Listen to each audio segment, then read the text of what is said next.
For basically all of human history, we've lived by one simple rule. No sun means no life. But what if that rule is completely wrong? Today, we're diving deep, deep into the ocean, where a brand new discovery is rewriting everything we thought we knew about survival. You know, this wasn't just some casual guess. This was scientific fact for a very long time. The logic was pretty simple, right? The sun's energy kicks off the whole food chain. So if you take away the sun, the whole system should just fall apart. For generations, that's how we saw the deep sea, just a crushing, black, empty desert. So let's start right there with this core idea, what we're calling the sun-powered myth. This was a rule that honestly, we all thought was completely unbreakable. I mean, this goes way, way back. It started with Aristotle, who basically said the sun is the engine for all life. Fast forward a couple thousand years, the famous Challenger expedition seemed to prove him right.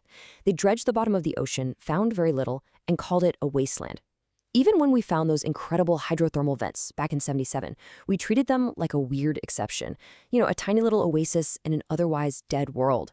So everything we understood was built on this one simple premise. If there's no sunlight, a complex ecosystem just isn't possible.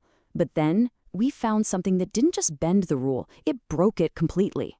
Say hello to the marine dark wave. And no, this is not science fiction. This is a real phenomenon where huge regions of the ocean, we're talking millions of square kilometers, are plunged into almost total darkness for months at a time. It's a massive blackout that should, by all accounts, be a total death sentence. But here's the kicker. The ecosystem doesn't collapse. Life finds a way. It endures. And that brings us to the big mystery we're going to unravel today. How in the world is that possible? Well, the answer isn't just one simple trick. It's an entire survival guide that's been perfected over eons. And it's built on what we can call 4 pillars. 4 key strategies that hold up this entire world when the lights go out. First, how do you even get energy when there's no sun? Second, how do you save every single bit of that energy? Third, how do you find your way around a world where you can't see anything? And finally, how does the entire community pull together to make it through? Let's dig into each one. Okay, let's start with the biggest problem of all. Food. When your main power source is just gone, you have to get seriously creative to find fuel. Now, we all learned about photosynthesis in school, right? It uses sunlight to make food. Simple enough. But down in the dark, life came up with an amazing workaround: chemosynthesis. As you can see, it's kind of like a mirror image. Instead of using light, these incredible organisms use raw chemicals, stuff like hydrogen sulfide, to create food from scratch. They are literally eating chemicals to power the entire food web. And it's not just that one trick. The dark provides a whole menu of options. You've got marine snow, which is this constant shower of organic stuff falling from above. You've got nutrients just dissolved in the water itself. A lot of creatures just become scavengers, eating whatever they can find. And some even team up with those chemosynthetic bacteria in a symbiotic relationship, basically getting a direct line to freshly made energy. So, you've found some food. Great. Now, you have to make it last. And this is where things get truly extreme. Just look at this chart. A fish in the deep sea can have a metabolism, its body's engine speed, that is 10 to 100 times lower than a fish up in the shallows. It's just an incredible feat of energy conservation. Think about it like this. It's not just about slowing down a little bit.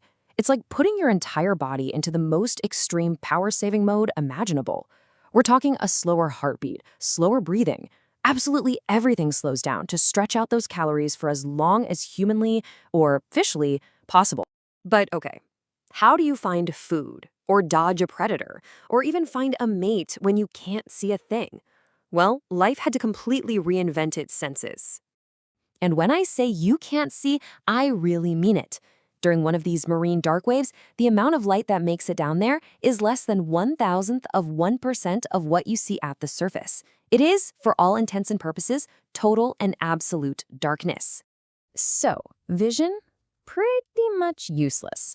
But that's okay, because other senses have evolved to become superpowers. Mechanoreception lets them feel the tiniest vibrations in the water. Chemoreception is like having a nose and tongue that can taste the entire ocean, following chemical trails. And then, of course, there's bioluminescence, life creating its own light to communicate, to hunt, and to find each other in the dark. And this leads us to the fourth and final pillar.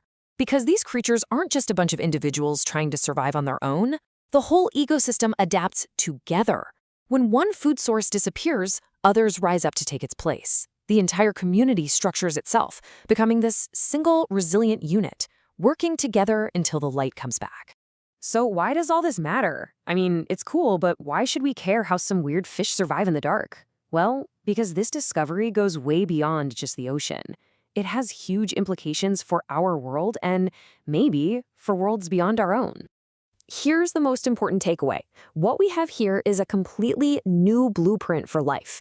It proves that a complex ecosystem can survive and even thrive for long stretches without any energy from a sun. That completely changes how we define a habitable place. And this really shows you the two massive implications.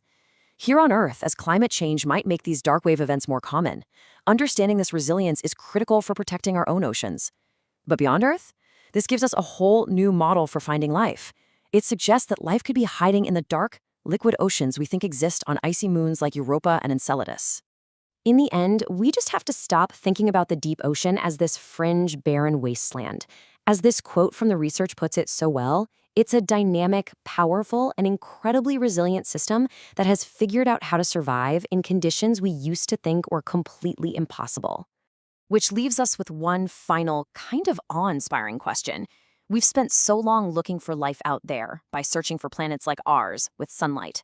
But if life figured out how to conquer absolute darkness right here on Earth, what's to say it hasn't done the exact same thing somewhere else, hiding out there in the vast, silent dark of the universe?